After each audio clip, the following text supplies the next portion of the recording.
Good afternoon everyone, we're just going to make a start now. Thank you very much for coming to PRONI today. We really appreciate you making the time, whether you're a regular visitor, I know some of you are regulars, there's some familiar faces, and maybe some of you are visiting the office for the first time, and you're especially welcome if this is your first visit.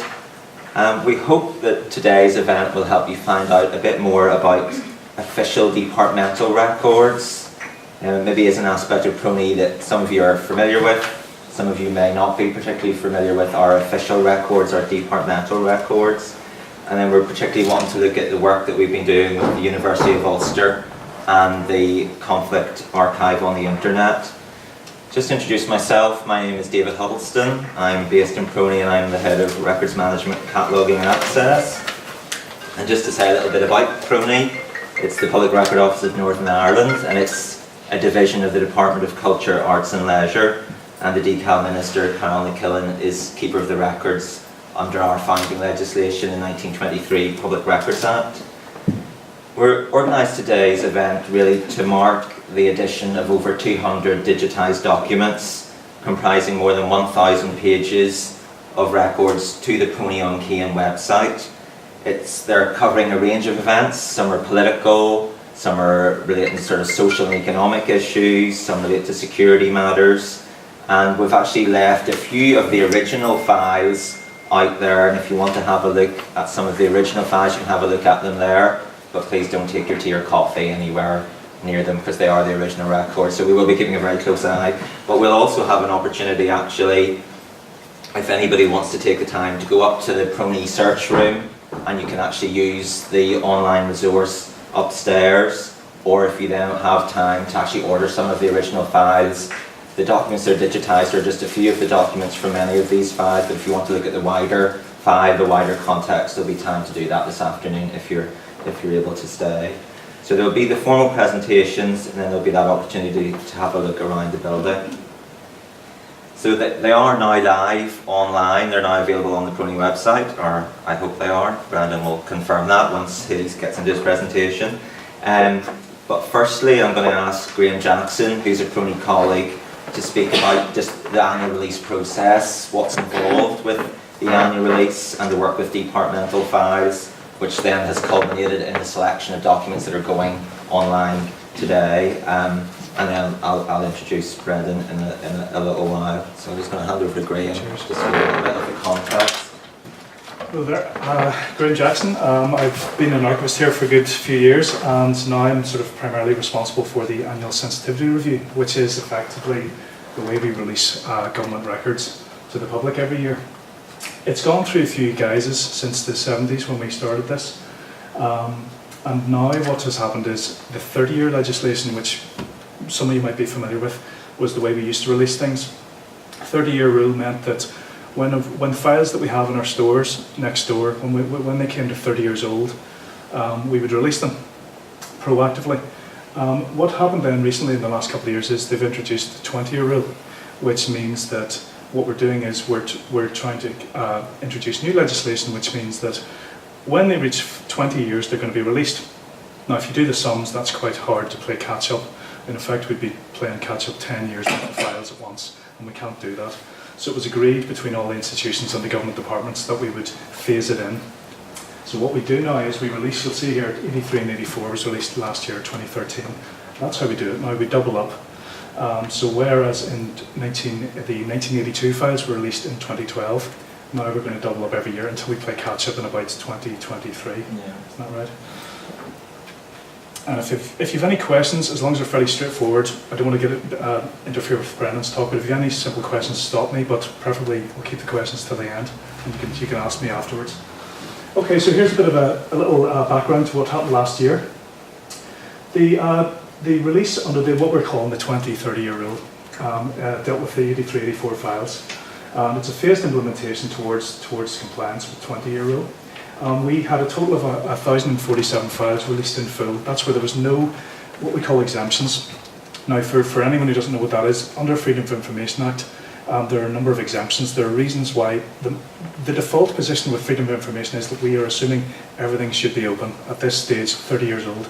But obviously, the reality is, with official files, there'll be certain things that are sensitive for various reasons. Usually we're talking personal information. We're talking about, even at the passage of time, we're talking about people's medical status, their national insurance number, their address. If someone witnessed a murder, their address would still be protected. Anything that would be covered by personal information under the Data Protection Act. So those are the kind of things that would mean that a file couldn't possibly be released in full. And usually what that means is just little things are blanked out, which you'll see here, 366 files released, subject to some blanking out. And that is really minimal effect on the files. In terms of the researcher and the likes of Brendan, this shouldn't really interfere with the story. What we're talking about is just taking out names usually. So yeah, there's 1,047 files released without any interference, 366 with a little blanking out. And there are always, every year, the reality is there's always a small percentage of files that are closed, and that's usually personal data. And obviously what that means is usually something like the data subject themselves, the person the file is about can ask for it. So example, internment file, the person who was interned can actually ask for the file themselves. So that's what the stats were. There was quite a lot of interesting stuff came out. I think if you saw some of the coverage, excluding the CAIN coverage, the newspapers and some of the radio shows were all over it. So there was some good stuff. It happened at the time of the Maid's Escape, 1983, the Great Escape as they called it, happened, and we are still getting files now, but you'll see coming out this year. They're dealt with the repercussions of that, the physical security changes and all the Hennessy report they called it. So the 83 escape happened. Political development files are fantastic, and that's where Brendan will come in to explain those. There's an awful lot of the top tier files dealing with the Central Secretariat and the running of the country basically, and the political negotiations, the build up the Anglo-Irish Agreement, all that. So some fantastic files there. These are my favourites, the nuclear war planning files, real doomsday stuff here. Every department had its so-called war book, and we're fortunate enough that some of these survive and we release these. And they just give a perspective of a thankfully a bygone era where the world was looking at each other across a lot of nuclear weapons. So these are kind of down-to-earth planning and how we were going to survive and what should happen, how we're going to supply food and build houses.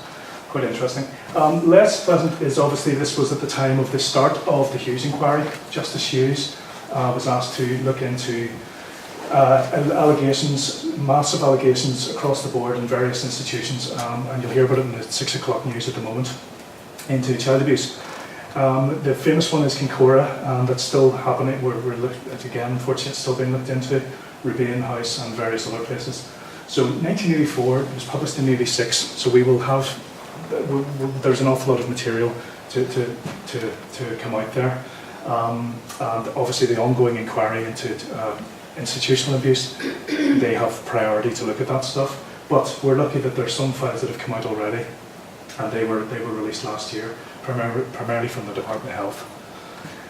We have other subjects there, Vietnamese refugees, how they were dealt with, and how initially there was a lot of local hostility to these people who had come from a hellish place.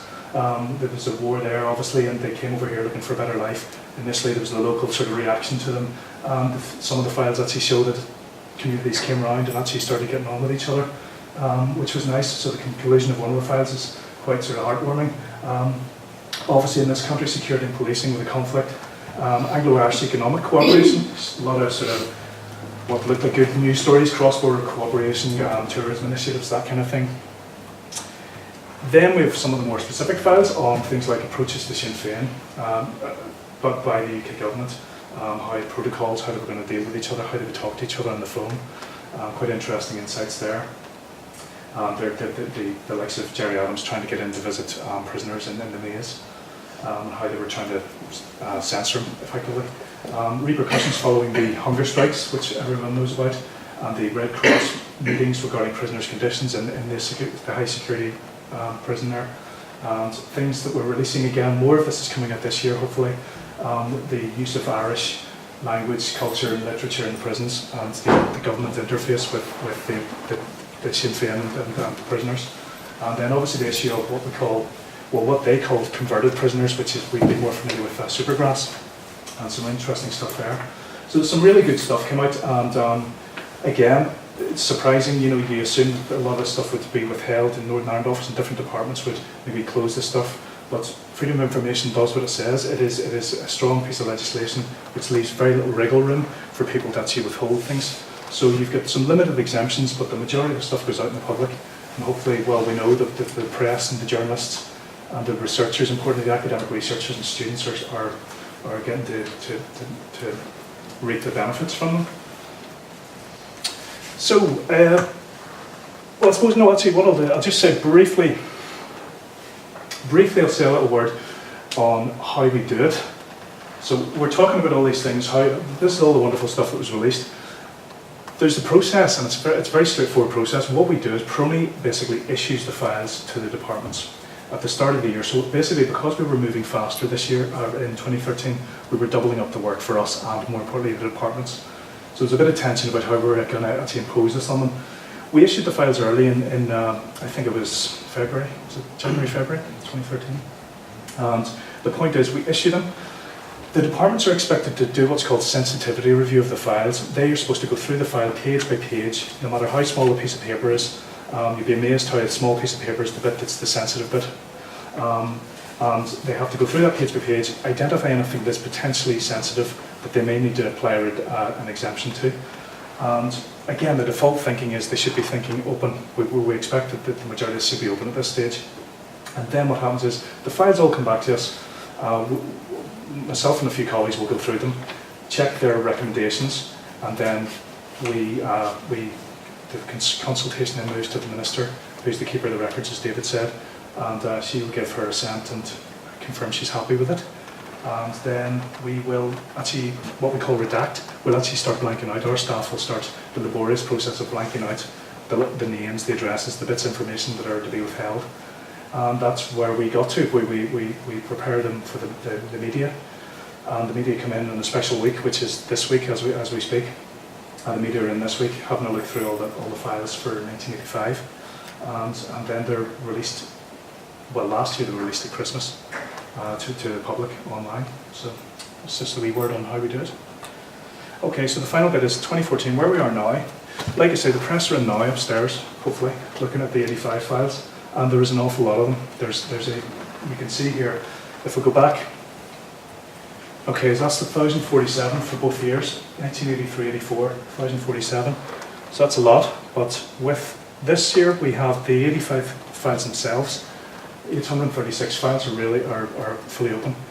So that's for 1 year alone. 86 will be dealt with at Christmas, so that's pretty encouraging. 204 files have a little bit blanked out.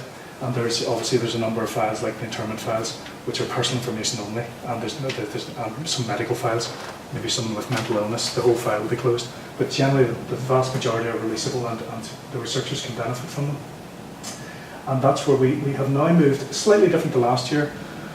We released everything at Christmas, whereas this year we're going with 2 releases. We're trying it, and it seems to be working so far, which is we have a summer release now, and then we'll do the 1986 files in winter, and the plan will be 1987 next summer, and 88 when Christmas, etc.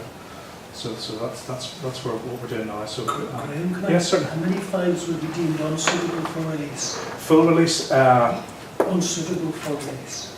As in they're entirely closed. Yes, 1985. Yeah.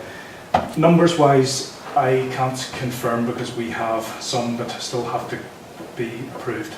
With those ones, they're pending approval and consultations continue. It's quite low, Cathal. It's low, like yeah. Between 20 and 30 provisionally, Yeah. So a very small number. They will be reported on, and Yeah. We will, but we just haven't got the Yeah. confirmation. And yes, and then there's a lot of the sort of the interment files, where individual files and medical files were different. But yeah, it's a low number. It's in the overall picture, it's quite encouraging. And that is me, really. So if you've any quick questions before I pass over to the main event, but who's going to talk about the actual content of the files. So thank you for sticking with me, and look forward to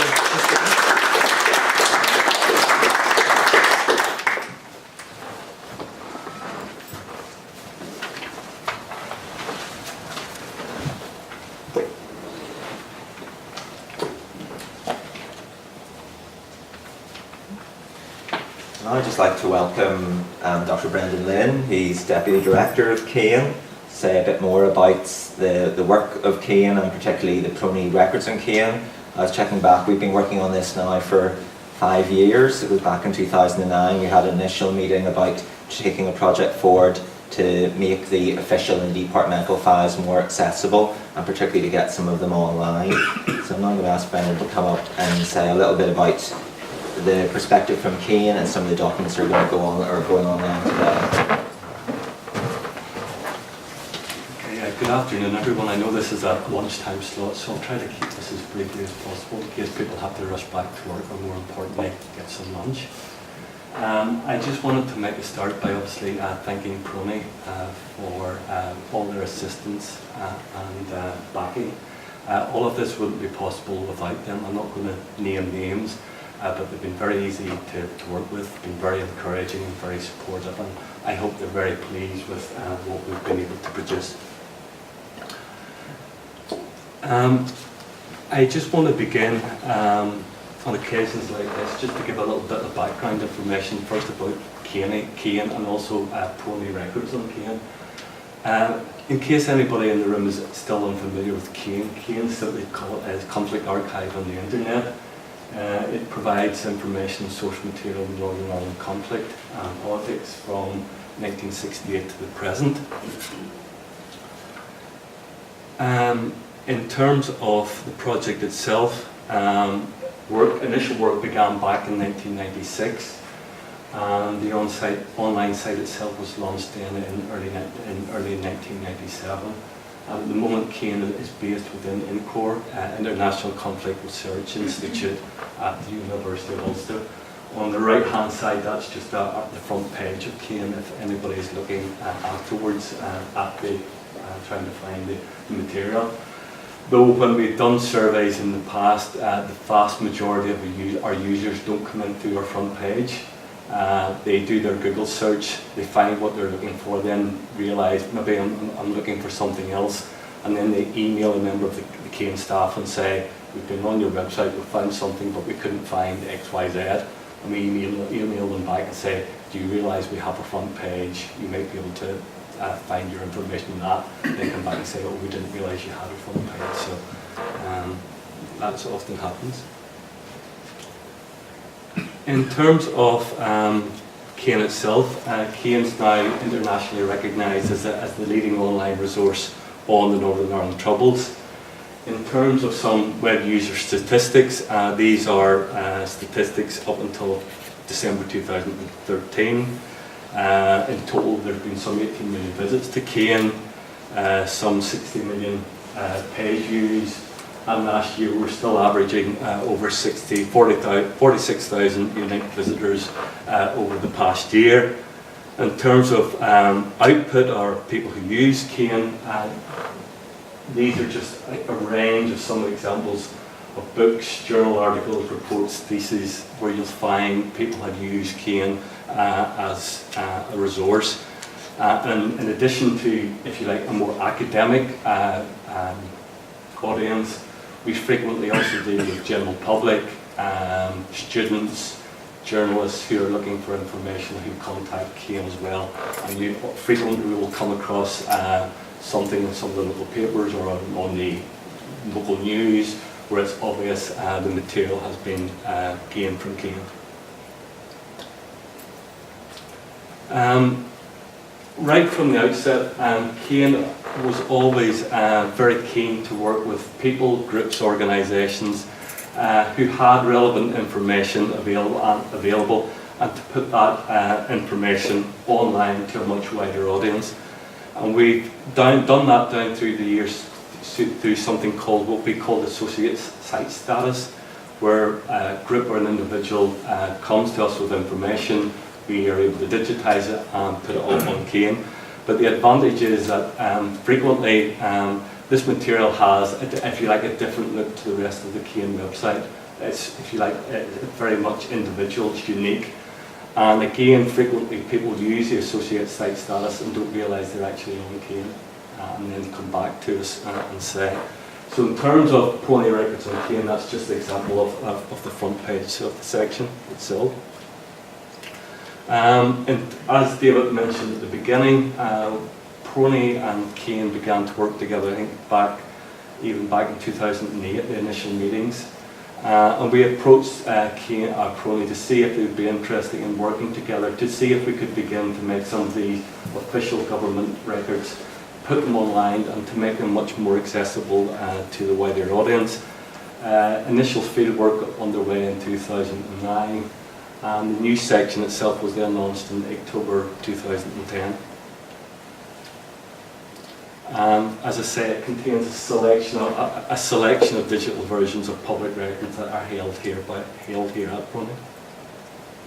And the items themselves are largely selected from the annual leases that Graham talked about earlier, and almost entirely relate to troubles and politics of Northern Ireland post-1968. In terms of usage, or in terms of what we have, as with the addition of the material today, there are now over just 1,000 records on CAIN, comprising around about 4,500 pages in total. So it's growing into quite a substantial resource.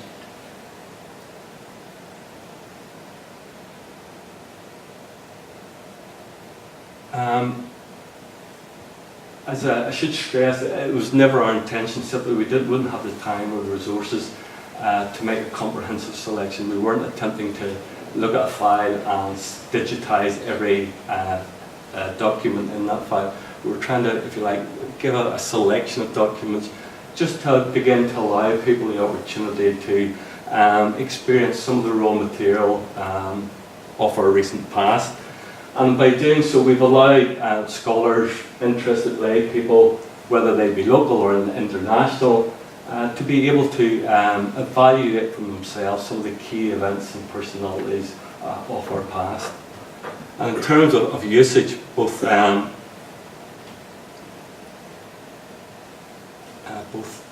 and ourselves have been quite impressed by, in terms of the demand for this type of material. Again, from the most recent figures that we have from 2010 to December 2013, there have been almost 200,000 page views of PRONI material on CAIN. So I'm not sure in terms of footfall here in PRONI itself how many viewers they would people coming in to look at the documents physically, but this is, in terms of online, it's quite a substantial audience that we're being able to attract. Now, a byproduct of our work with PRONI was, once the new section became available in 2010, I think David had a conference here with archivists from Ireland and Britain, and staff at the National Archives of Ireland were made aware of this new resource, and they were impressed with what they saw, and they then approached CAIN to see if they would be willing to help them develop something similar with the Irish government records for this period. We agreed to an initial pilot project looking at the material from 1965 to 1969, and about toward the end of 2012 we launched that small selection of material, which initially just contained over 100 files, 100 items. We then approached the Reconciliation Fund within the then Irish Department of Foreign Affairs to see if we could expand that section a little further. We were successful in doing so, and further field work then began, and in November 2013 we were then able to add another substantial selection of material, 750 items covering the period 1970 to 1974. And there are currently, as things stand, I think just over 860 records in this particular section, and we were recently able to get some more funding from the Reconciliation Fund to continue with this work, so we'll hopefully be able to expand that section and look at another further 6 years of Irish government records, say from, I think the target is from 1975 up until 1980. Okay, in terms of, again, just our front page, if anybody wants to take a little bit look a little bit later on, This is just simply an example of the front page of PRONI records on CAIN. And we have a little menu bar at the top of the page where people can find some basic information about the project, some information about PRONI, some contact details, and some section relating to copyright if people are looking to use some of the material they might find. Now, we also realise that most people are going to come to this section looking for how to find information. And we wanted to try to give them a couple of alternatives where they can search for material.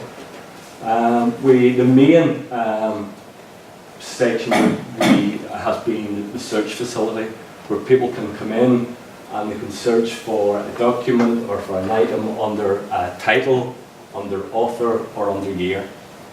We've also attempted to develop a keyword or phrase search where people can type in a phrase or a term, and that will then also throw them up a selection of documents as well.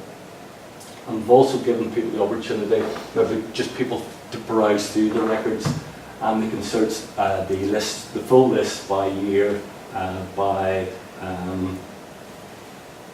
author, and by the PRONI reference number itself. Okay, so we've added, as David mentioned, just over 200 documents this year. You'll be glad to hear I'm not going to try to pull up 209 documents for you now.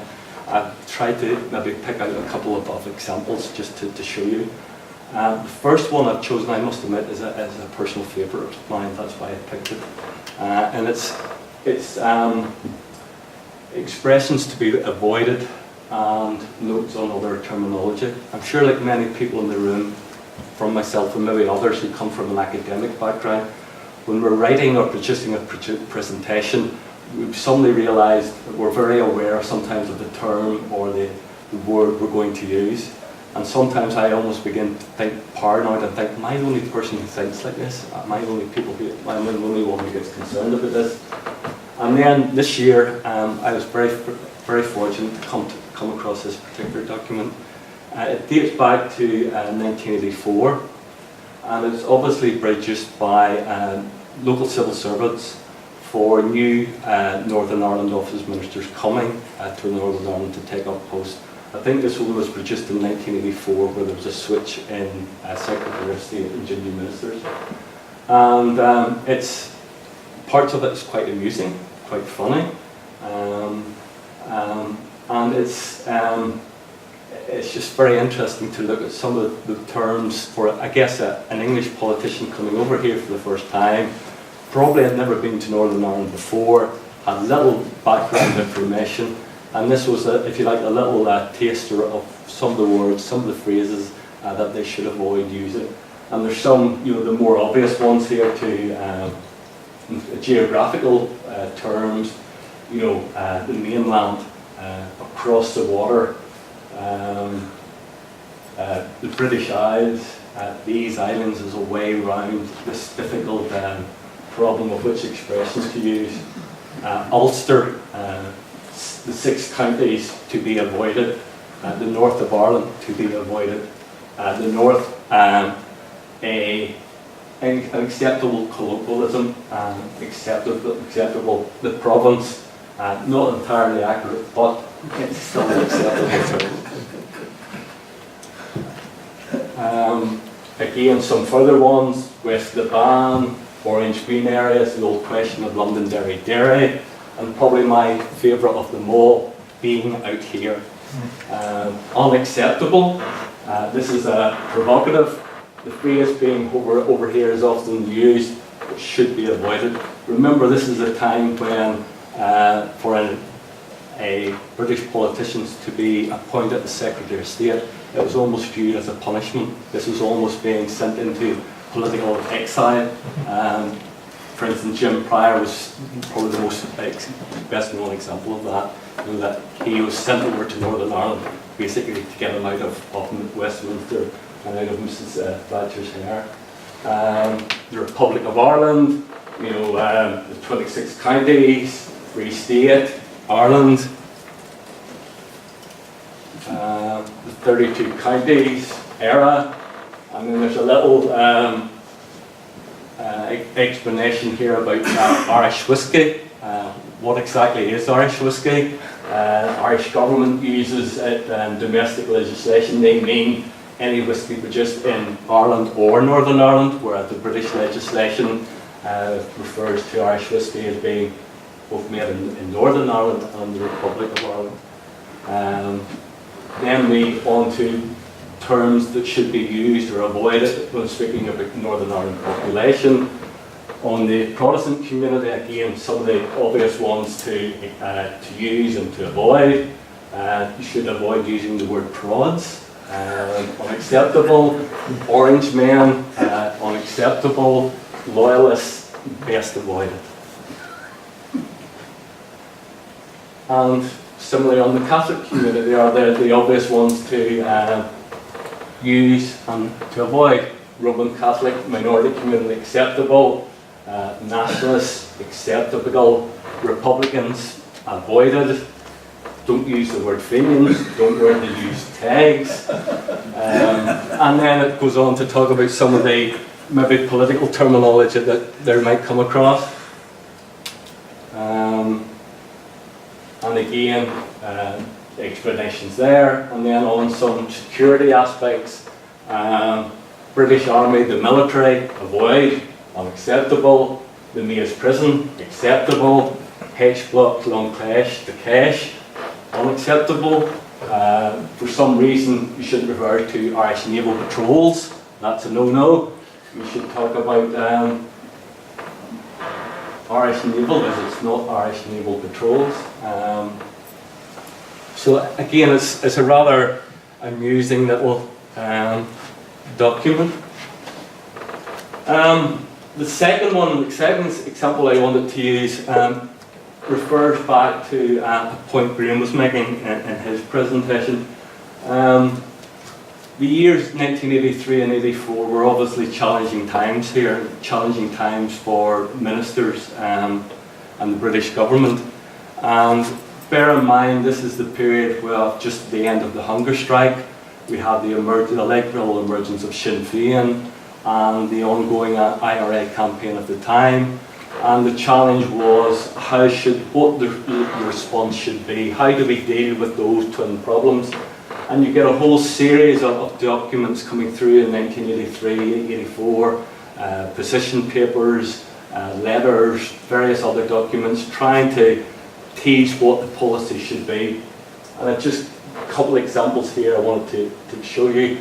One, a series of papers looking at what possible measures to curb the unconstitutional activities of Sinn Féin, UK measures to curb terrorist violence, cooperation with the Republic in measures to curb terrorism. So there's a whole series of files looking at that particular aspect.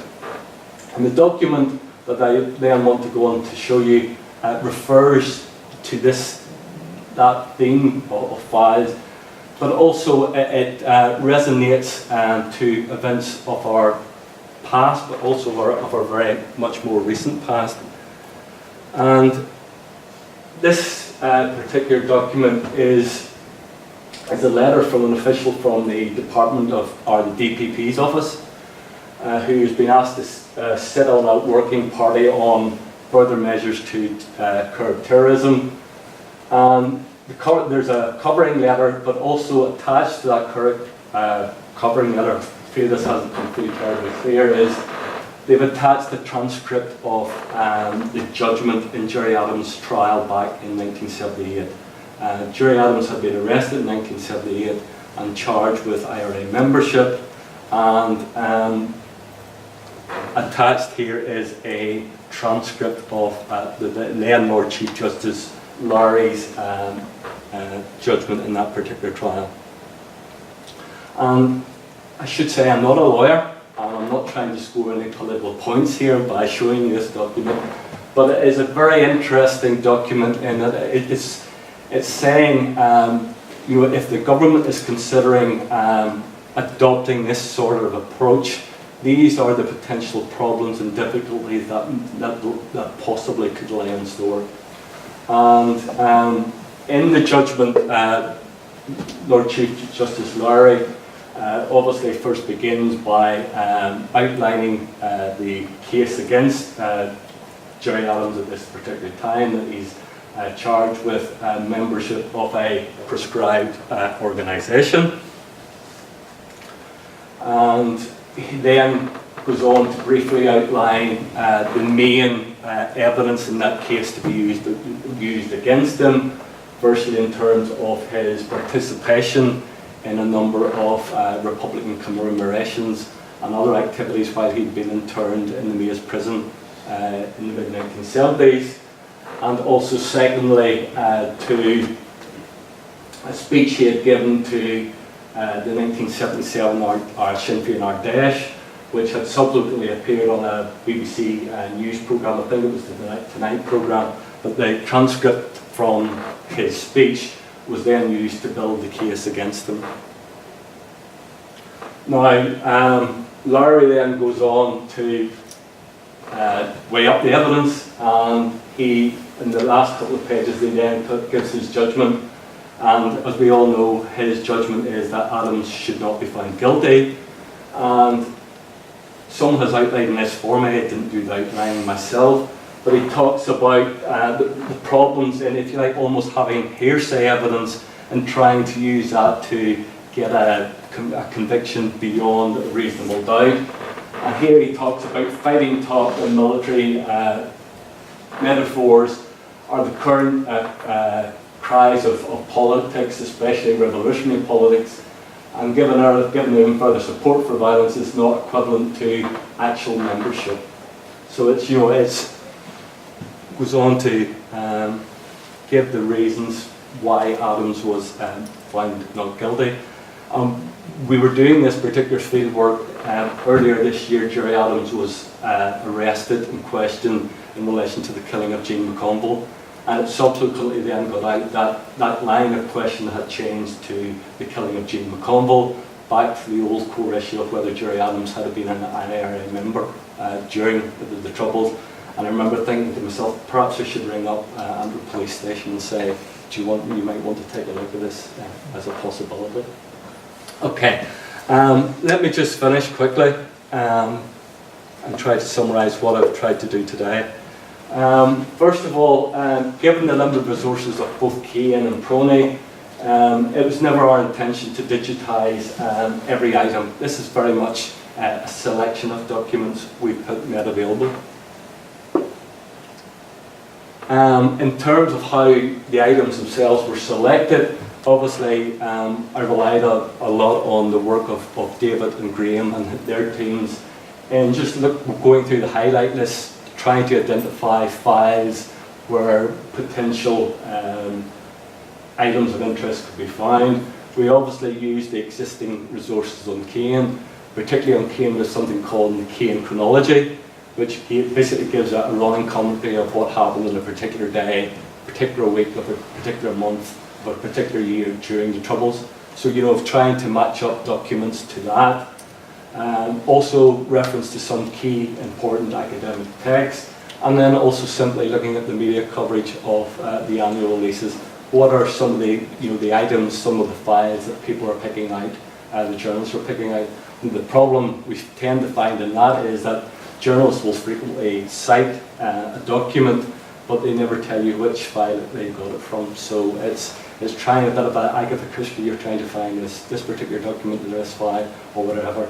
Now, often what happens is you might find that the item that the journalist refers to in a particular file, but, you know, a couple of documents along, you'll find a similar document. So we sometimes use what will appear in newspapers. Often we use another item as well as an alternative.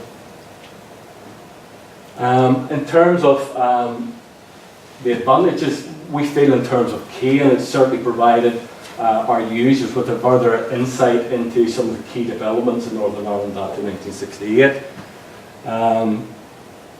In terms of PRONI, obviously it's opened up people's access to official records, but also saying to people, this is an example of the range of material you will find in CAIN. Here are selections of some of the documents. We've also, I should have said, in the bottom of each file that we digitise, we put a little copyright symbol, we identify the file where the document come from. So if people want to say, well, that looks an interesting document, here's the file number, I wonder what is in the rest of that file, I might want to come along to PRONI and to do some particular research. And also, I guess, from an academic background, from something from where I'm coming from, we believe it's going to be a very useful additional resource, teaching resource for people, that people will be able to use this and to use this with their students in terms of various activities. I've probably overrun my time, but thank you for your attention, and I'm happy to answer questions.